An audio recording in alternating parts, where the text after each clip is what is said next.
ఇప్పటికే 55 ఏళ్ళు వచ్చింది గాడిదకి వచ్చినట్టు. జగన్ సార్ చిటికెన వేల మీద ఉన్న వెంట్రుకను కూడా నువ్వు పీకలేవని నేను చెప్తున్నా. సన్నాసి నాకు కొడాక నాలుగు చీరేస్తా మళ్ళీ.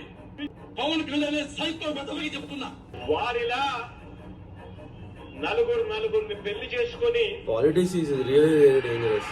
నువ్వు ఎమ్మెల్యే కూడా కాలేవని కూడా ఈ సందర్భంగా తెలియజేసుకుంటున్నా. He has won the election. Nice editing. Vaikapa booth నేతలకు పోలింగ్ బూతుల్లోనే ఓటర్లు బుద్ధి చెప్పారు. జగన్ గుర్తుపెట్టుకో, అర్థానికి తొక్కకపోతే నా పేరు పవన్ కళ్యాణ్ కాదు.